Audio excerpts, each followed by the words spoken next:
Okey, bismillahirrahmanirrahim. Assalamualaikum warahmatullahi wabarakatuh kepada semua pelajar-pelajar yang cikgu kasih sekalian. Okey, baiklah. Pada hari ini kita akan belajar tentang Kesultanan Johor Riau. Okey. Yang kita dapat tengok ini bendera untuk Kerajaan Johor pada masa kini. Sebelum itu, kita akan belajar macam mana Johor ni dapat dibentuk atau diasaskan oleh orang dulu atau kesultanan dahulu kala. Yang mana kita dapat tengok kat sini cikgu nak tanya siapa yang pernah pergi Johor. Johor merupakan tempat ataupun negeri di hujung selat. Dia berdekatan dengan Singapura. Macam sini Singapura, dia bersebelahan je dengan Singapura. Jarak antara Singapura dengan Johor tidaklah jauh. Okey. Johor memang salah satu tempat bersejarah bagi negara kita dari dulu lagi. Kerana Johor ni memang ada sejak dari dulu lagi. Okey, kita pergi kepada peta ni. Okey, nampak tak peta ni? Peta ni menunjukkan di mana Johor. Peta Johor yang pada ketika dulu. Boleh kita nampak Johor memang besar. Dia punya empire ataupun dia punya jajahan. Dia bersebelahan dengan Jambi, dia berdekatan dengan Aceh dan dia berdekatan dengan Palembang. Senang cerita, dia berdekatan dengan Indonesia pada suatu ketika dahulu. Okey, yang ni peta yang kita lihat ni peta yang dahulu. Peta semasa mula-mula pengasasan Kesultanan Johor Riau. Okey, kita pergi kepada peta yang sekarang. Okey, macam yang cikgu cakap tadi, peta yang sekarang, Johor dia berdekatan dengan Singapura. Macam kita boleh nampak di peta ni, sini Singapura, dia berdekatan je. Dia atas pada Singapura. Yang mana dia memang dekat lah. Dan Johor ni merupakan negeri yang besar juga untuk negara Malaysia ni pada sekarang. Yang sekarang ni kita boleh tahu Johor ni banyak tempat-tempat yang menarik serta tempat-tempat yang bersejarah untuk negara kita. Okey, sebab banyak tempat bersejarah ni sebab dahulunya Johor ni merupakan kerajaan yang kuat. Itu digelarkan Johor Riau. Memang dia punya ketenteraan dia kuat. Sultan dia pandai bijak dan juga sumber ekonominya yang banyak. Tiga faktor ni telah membuatkan Johor begitu kuat. Okey. Kesultanan Johor Riau ini juga diasaskan oleh Kesultanan Melayu Melaka. Yang mana kerajaan ini diwariskan dalam sistem pemerintahan dan pentadbiran wilayah jajahan takluk dan juga naungan Kesultanan Melayu Melaka. Okey, Johor ni dia selepas adanya Kesultanan Melayu Melaka. Yang mana Kesultanan Melayu Melaka ada dulu. Lepas tu setelah itu Johor Riau baru ada selepas Kesultanan Melayu Melaka. Okey, Kesultanan Johor Riau meneruskan tradisi kegemilangan dan keagungan kerajaan awal di alam Melayu. Dia merupakan Johor Riau ni pun merupakan kerajaan awal di alam Melayu lah. Okey, Johor Riau juga mengalami kegemilangan dicapai dari aspek perdagangan dan juga persuratan Melayu sebagai sebuah empire yang berakhir sebagai perjanjian Inggeris-Belanda pada tahun 1824. Okey, yang kita tahu memang perjanjian Inggeris Belanda ni telah membentuk sebuah kerajaan Johor Riau pada ketika itu. Okey, kita pergi kepada pengasasan Kesultanan Johor Riau. Okey, dia Johor ni merupakan tempat yang bersejarah dan juga kerajaan yang terawal di alam Melayu. Jadinya dia mesti ada pengasasan. Sekarang ni kita akan lihat 4 pengasasan Kesultanan Johor Riau. Yang mana kita tahu Johor Riau ni merupakan kerajaan terawal di alam Melayu. Okey, yang pertama kita boleh tengok pengasasan kerajaan. Okey. Johor Riau diasaskan oleh Raja Ali, putera Sultan Mahmud Shah dan juga Tun Fatimah. Okey, 3 orang ni merupakan orang yang penting yang ada untuk membuat kerajaan Riau sebagai satu Kesultanan Johor Riau pada ketika itu. Okey, seterusnya menggunakan Sultan Auladdin Riayat Shah I. Okey, mula-mula sekali Johor ni menggunakan gelaran sultan, iaitu Sultan Auladdin Riayat Shah yang pertama. Okey, seterusnya Bendahara Seri Naradiraja dititahkan menghimpunkan rakyat untuk membuka negeri di pesisir Sungai Johor.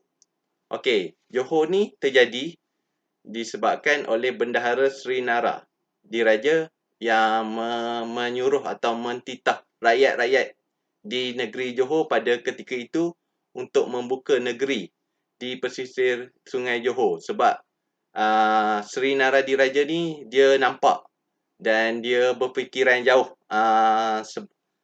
yang mana dia nampak Johor ni boleh menjadi tempat perdagangan yang termasyhur seperti di Melaka, disebabkan dia punya laluan yang dekat dengan Selat Melaka dan juga dia terlindung daripada angin monsun. Itu yang Seri Naradiraja dia berfikir dan ingin membuat Johor ni sebagai tempat negeri yang hebat pada ketika itu. Okey, sekarang kita pergi yang kedua pula. Pusat pemerintahan Kota Kara dan Pekan Tua. Okey, pusat pemerintahan ini dibina pada tahun 1524. Okey, pusat ni dia merupakan tempat yang pusat pemerintahan untuk kerajaan untuk melaksanakan sistem untuk pentadbiran lah. Yang mana setiap pemerintahan mesti ada pusat dia untuk menjalankan aktiviti-aktiviti pentadbiran. Okey. Seterusnya, kedudukan Kota Kara terletak berhampiran dengan Sungai Johor yang lebar dan dalam untuk memudahkan kapal keluar masuk. Okey.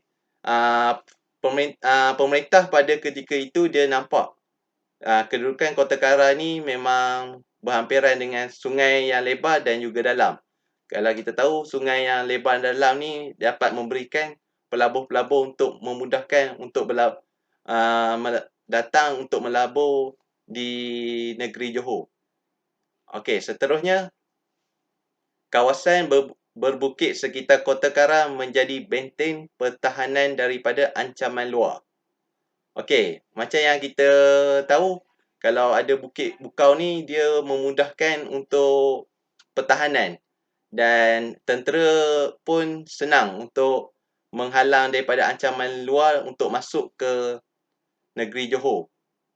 Untuk seterusnya bukit bukau ni pun dia boleh untuk menghalang daripada angin lintang, iaitu angin monsun, dan seterusnya dapat memberikan pelabur luar untuk yakin datang ke Johor untuk berdagang. Okey, seterusnya kita pergi yang ketiga pula, pusat pemerintahan Kota Sayong. Kota Sayong tu dia tempat yang terletak di Sayong, Pinang. Okey. Kota Sayong ni wujud setelah Kota Kara diserang dan dimasukkan oleh Portugis pada tahun 1535. Okey, pada ketika itu Sultan Johor dia nampak, dia berfikiran jauh, dia nampak Kota Kara ni telah diserang dan dimusnahkan. Lepas tu dia nampak Kota Sayong ni tempat dia strategik seperti Kota Kara, dan dia telah membuatkan tempat itu menjadi pusat pemerintahan baru setelah Kota Kara diserang dan dimasukkan oleh Portugis pada tahun 1534. Okey, seterusnya Sultan Alauddin berundur dan membuka pusat pemerintah di Kota Sayang. Okey, Sultan Alauddin ni dia telah berundur daripada Kota Kara disebabkan oleh diserang dan dimusnahkan oleh Portugis, dan dia nampak Kota Sayong ni strategik seperti Kota Kara. Selepas itu dia membuka dan menjadikan tempat itu sebagai pusat pemerintahan. Okey, seterusnya kawasan ini lebih selamat kerana sungai lebih sempit, sukar kapal musuh untuk masuk. Okey, dia sungai ni dia tak seperti Kota Kara. Kota Kara yang kita lihat tadi, dia lebih besar dan dalam. Tetapi Sultan Alauddin dia nampak Kota Sayong punya sungai ni dia lebih sempit untuk memberikan kesukaran untuk pihak musuh masuk kapal ke dalam Johor dan menyerang. Itu dia berfikir Kota Sayong ni lebih strategik lah daripada Kota Kara. Okey, yang terakhir bagi pengasasan Kesultanan Johor Riau ni, yang kita nampak yang keempat, pusat pemerintahan Kota Batu, Johor Lama. Okey, pusat Kota Batu ni, dia dijadikan pusat pemerintahan pada tahun 1540. Yang mana selepas Kota Sayong tu, dia telah membuka satu lagi pemerintahan yang baru, iaitu Kota Batu. Okey, kawasan di Kota Batu ini juga dikenali sebagai Tanjung Batu. Dia ada dua nama lah. Kalau macam ada yang sebut Kota Batu boleh, dan ada yang sebut sebagai Tanjung Batu pun boleh. Dia ada dua nama. Okey, seterusnya kedudukan Kota Batu ini lebih strategik di Sungai Johor yang lebar dan dalam, memudahkan kapal dagang untuk masuk. Okey, sungai ni dia tak seperti Kota Sayong, yang mana sungai Kota Sayong dia agak kecil dan menyukarkan untuk pelabuh-pelabuh datang untuk berdagang di Johor. Kota Batu ni sungai dia agak dalam dan juga lebar. Dia macam dekat Kota Kara tu. Dia lebih dalam dan juga lebar untuk memudahkan pedagang masuk dan keluar untuk berdagang di Johor.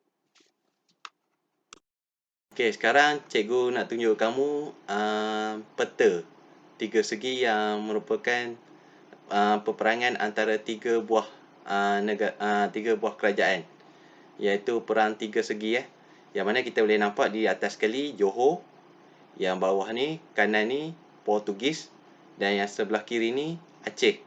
Okey, dia yang pertama, Portugis menyerang Johor kerana menganggap Johor berpakat dengan Aceh untuk menyerang Melaka.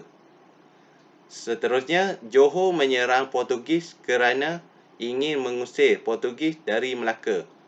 Okey, Portugis ni dia nampak yang dia nak serang Johor ni sebab dia nampak Johor ni berpakat dengan Johor untuk menyerang Melaka, yang mana Melaka waktu ketika itu dijajah oleh Portugis. Ini kerana Johor ingin mendapatkan Melaka. Disebabkan itu Portugis berasa takut dan ingin menyerang Johor agar Johor menjadi lemah dan tidak boleh mendapatkan Melaka. Okey, Seterusnya Johor dia serang balik Portugis kerana ingin mengusir Portugis daripada Melaka. Yang mana kita tahu Melaka dan juga Johor ni merupakan tanah di Kepulauan Melayu, dan Johor ingin mendapatkan semula Melaka kerana Johor pada ketika itu sangatlah kuat dalam ketenteraan. Okey, seterusnya kita boleh tengok Aceh menyerang Johor kerana kemajuan Johor mengancam perdagangan Aceh. Okey, Aceh ni pun dia ada tak puas hati juga dengan Johor kerana dia nampak Johor ni semakin lama semakin baik dia punya sistem perdagangan, dan juga banyak pelabur-pelabur luar datang untuk berdagang di Johor. Oleh itu Aceh ingin menyerang Johor dan ingin melumpuhkan ekonomi dan serta untuk menarik balik pelabur-pelabur keluar daripada Johor. Okey, seterusnya Aceh menyerang Portugis kerana Portugis menghalang perdagangan Aceh. Okey, Aceh ni pun dia tidak puas hati dengan Portugis kerana Portugis pada masa tu dia halang pedagang luar untuk datang berdagang di Aceh, dan masa tu pun Aceh dia memang tak puas hati dan ingin berperang dengan Portugis. Okey, seterusnya kita boleh tengok dalam kotak ni, kotak 3 segi ni, yang dia cakap menguasai jalan perdagangan di Selat Melaka berlaku selama 100 tahun. Okey, antara tiga peperangan ni, tiga segi perang ni antara tiga buah kerajaan, dia ingin menguasai perdagangan di Selat Melaka. Dan berlaku peperangan ini selama 100 tahun. Dan kita boleh tahu Selat Melaka merupakan tempat yang paling strategik sekali pada zaman tu. Memang siapa yang dapat kuasai Selat Melaka, dia memang akan kuasai ekonomi. Sebab Selat Melaka pada masa tu memang sangat-sangat strategik dengan dia punya laluan dan serta ada bukit bukai yang boleh halang daripada tiupan angin monsun yang boleh membahayakan pedagang-pedagang luar untuk berdagang di situ. Okey, kita pergi cabaran ke arah kegemilangan yang kedua pula untuk Johor. Johor berperang dengan Jambi, iaitu digelar Perang Johor-Jambi. Okey, Johor menuntut wilayah tungkal daripada kerajaan Jambi, yang mana Johor merasakan wilayah tungkal tu merupakan tempat Johor dan ingin mendapatkan semula daripada Jambi. Seterusnya berlaku krisis dan juga peperangan antara tahun 1659 dan juga 1679. Okey, peperangan ini juga berlaku agak lama, yang mana dia mengambil masa selama 20 tahun dalam berperang untuk mendapatkan wilayah tungkal ni. Okey, seterusnya Johor menyerang Jambi pada Jun 1679. Jambi tewas dan tunduk di bawah kuasa Kesultanan Johor Riau yang berpusat di Riau. Okey, lama-lama berperang tu akhirnya Jambi telah tewas dan tunduk dan memberikan wilayah tungkal tu kepada Kesultanan Johor Riau, yang mana yang kita tahu Kesultanan Johor Riau sangatlah kuat dalam ketenteraan. Okey, yang ketiga pula dia punya cabaran ke arah kegemilangan yang boleh kita tengok, konflik pembesar. Okey, benda konflik ni memang akan biasa berlaku antara pembesar sesama pembesar. Maknanya dia tak puas hati lah, macam kenapa pembesar ni dapat lebih, kenapa pembesar ni boleh duduk kedudukan lagi tinggi. Okey, yang pertama, konflik antara Bendahara Tun Habib Abdul Majid berlawan dengan Laksamana Tun Abdul Jamil untuk menguasai pemerintahan kerajaan Johor Riau. Okey, dua tokoh ni dia berebut kuasa, yang mana kedua-dua ni dia ingin menguasai pemerintahan kerajaan Johor Riau. Dia nak duduk atas sekali. Sebab tu dua pembesar ni dia bergaduh sesama sendiri. Walaupun pembesar ni dia duduk di dalam daerah Johor. Okey, seterusnya persaingan dan pengunduran Laksamana Tun Abdul Jamil ke Terengganu. Okey, selepas dua pembesar ni bergaduh, Tun Habib Abdul Majid telah mendapat tahta menguasai pemerintahan kerajaan Johor Riau. Selepas itu, Tun Abdul Jamil telah berundur diri dan terus pergi ke Terengganu. Okey, seterusnya keturunan bendahara kembali berpengaruh dalam Kesultanan Johor Riau. Okey, yang macam kita tahu, Tun Habib dia telah duduk tahta paling tinggi sekali. Disebabkan tu dia punya keturunan, anak, cucu, isteri semua, adik-beradik dia telah menguasai dan berpengaruh dalam Kesultanan Johor Riau. Okey, seterusnya setelah Tun Habib meninggal, jawatan bendahara digantikan oleh anaknya, iaitu Tun Abdul Jalil. Okey, setelah dia mati, dia telah mengangkat anaknya dan menggantikan anaknya sebagai pemerintah di kerajaan Johor Riau. Dan nama anak dia itu ialah Tun Abdul Jalil. Okey, yang terakhir kita boleh tengok ancaman Raja Kecil.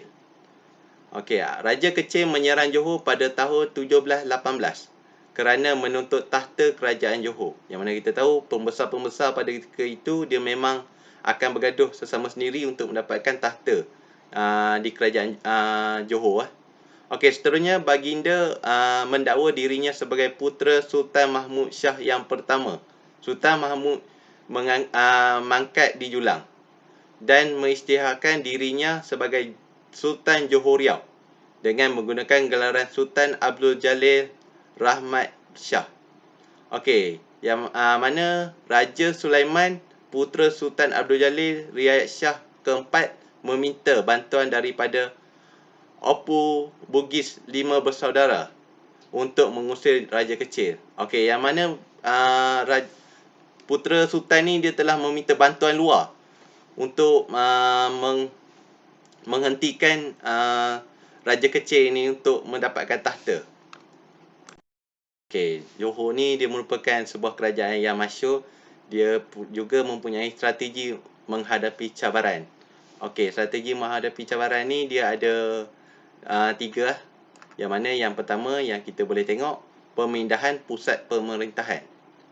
Okey, sebahagian besar pusat pemerintahan Kesultanan Johor Riau terletak di sepanjang pesisiran Sungai Johor.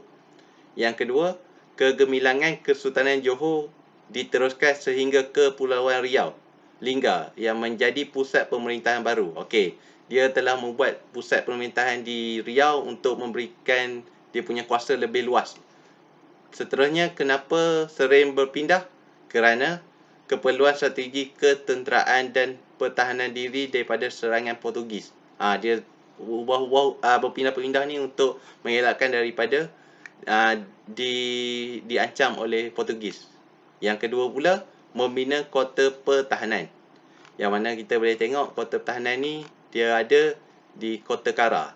Kota pertahanan ni sering berubah mengikut lokasi pemerintahan pusat dan mempunyai bentuk serta ciri tersendiri. Okey, kalau contoh dia pergi kat Kota Kara, dia punya kota pertahanan dia mesti ada kat situ untuk mengelak daripada ancaman luar. Okey, yang kita boleh tengok di sini gambar tinggalan Kota Johor Lama. Kita boleh nampak ni dia punya tempat lah tinggalan tempat pertahanan. Okey, seterusnya menjalinkan hubungan dengan Belanda. Okey, Johor ni cara mengekalkan kedaulatan adalah dengan mengadakan perjanjian persahabatan dengan Belanda untuk mendapatkan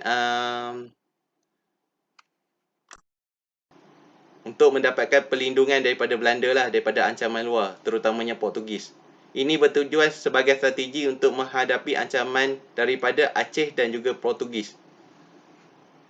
Okey. Johor ni dia memang bersahabat dengan Belanda untuk mengelakkan dan mendapat naungan kalau jika Aceh dengan Portugis nak serang, Belanda akan tolong. Okey, sekarang kita akan berbincang lah selepas apa yang kita belajar. kita akan bincang soalan sama-sama. Okey, soalan ni cikgu bagi soalan objektif yang ada 5 soalan objektif. Okey, kita bincang sama-sama. Okey, yang pertama, siapakah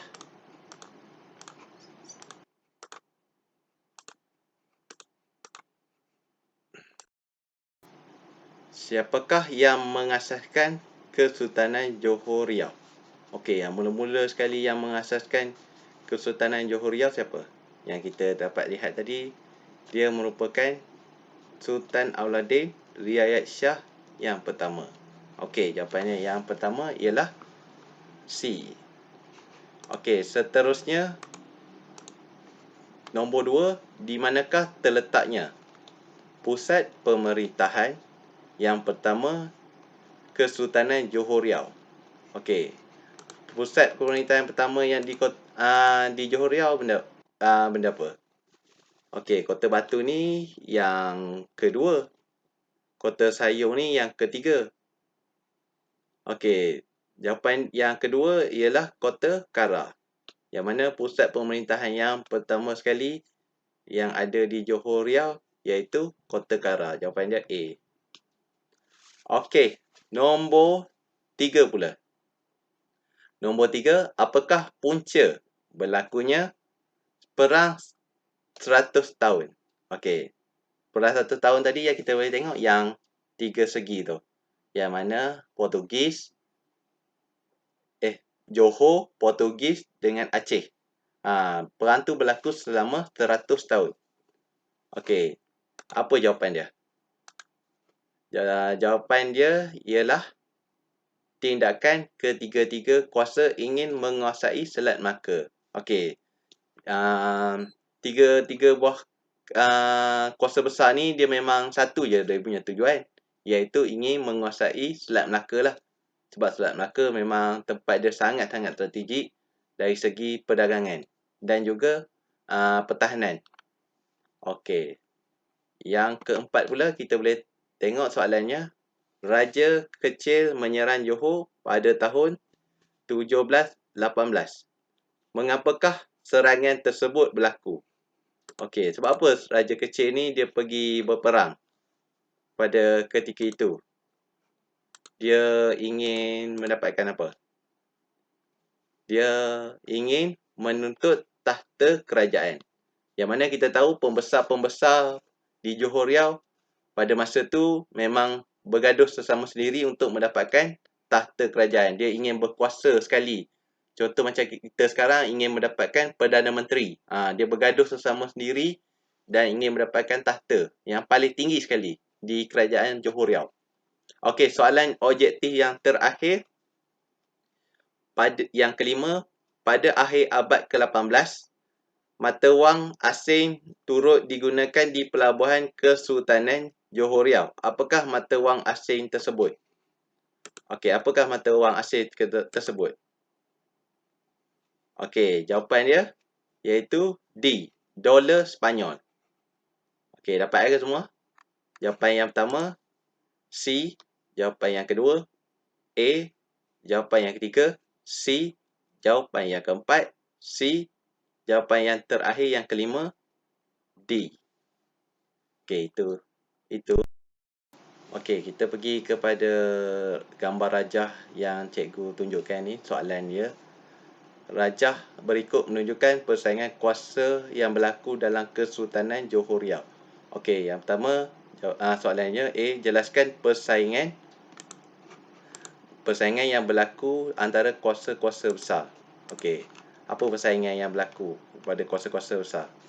Okey, yang pertama, Johor menyerang Portugis di Melaka. Yang kedua, Aceh menyerang Johor. Yang ketiga, perdagangan Aceh tergugat. Yang mana kita tahu Johor ni lebih berkuasa dalam sistem perdagangan. Okey, yang terakhir, Portugis menyerang Johor. Okey, dapat Johor menyerang Portugis di Melaka. Aceh menyerang Johor. Aceh menyerang Johor kerana perdagangan Aceh tergugat. Dan yang terakhir, Portugis menyerang Johor. Okey, yang tu dia punya persaingan yang berlaku antara kuasa-kuasa besar. Okey, yang kedua, bagaimana Kesultanan Johor Riau berjaya mengekalkan kedaulatan kerajaan melalui jalinan hubungan dengan Belanda. Okey, apa yang Johor dapat dengan Belanda atas jalinan itu? Yang pertama, berbentuk jalinan persahabatan dasar berbaik-baik. Yang kedua, hubungan Johor dengan Belanda bermula pada tahun 1602. Dan yang terakhir, strategi menghadapi ancaman daripada Portugis di Melaka dan Aceh. Dia semua ni memang untuk keselamatan Johor lah. Okey, yang terakhir, sekiranya anda seorang pemimpin negara hari ini, jelaskan tindakan yang akan anda lakukan bagi menghadapi cabaran yang boleh menggugat kedaulatan negara. Okey, apa yang kita kena buat kalau kita kena serang? Okey, yang pertama, memelihara kedaulatan wilayah. Yang kedua, memperkukuhkan jaringan perisikan ataupun ketenteraan. Dan yang terakhir, memperkasakan keupayaan dan kesaingan pertahanan dan keselamatan negara. Okey, itu untuk kita dapat mengekalkan kedaulatan negara kita. Okey, itu. Okey, itu je untuk soalan kita berbincang pada hari ini. Okey, sekarang ni kita pergi kepada rumusan atau apa yang kita dapat hari ini. Kita dapat hari ini, kita nampak bagaimana pengasasan Kesultanan Johor Riau berlaku dari masa ke semasa. Yang mana kita boleh nampak bermulanya Johor ni disebabkan kawasannya yang strategik serta pemimpin yang bijak dalam membuat sesuatu benda. Okey, seterusnya yang kita belajar hari ini, antara 3 buah kerajaan atau negara berperang untuk mendapatkan atau memperoleh Selat Melaka untuk berkuasa dan dapat memberikan keuntungan kepada ketiga-tiga buah negara itu. Yang ketiga yang kita dapat, bagaimana ataupun cara. Okey, yang kita dapat kenapa pembesar-pembesar di kerajaan Johor Riau dia bergaduh sesama sendiri. Okey, yang boleh kita nampak, sekali benda yang pertama, dia ingin mendapatkan tahta yang paling tinggi sekali di Johor, yang mana kalau mereka berkuasa di Johor, mereka boleh membuat macam-macam perkara. Dan mereka boleh mengambil adik-beradik ataupun kaum-kaum terdapat mereka untuk berkuasa di Johor. Okey, macam tu yang kita boleh nampak Johor. Setelah itu kita boleh nampak Johor ni sangat-sangat hebatlah pada zaman era Kesultanan Johor Riau. Yang sekarang kita pun nampak Johor pun merupakan negeri yang berdaulat serta banyak tempat-tempat pelancongan, yang mana tempat-tempat bersejarah pun ada di Johor yang boleh kita lawati. Okey, itu saja daripada cikgu pada hari ini. Cikgu harap kamu semua dapat mempelajari sesuatu perkara yang baru pada hari ini. Okey, itu saja daripada saya. Sekian, terima kasih.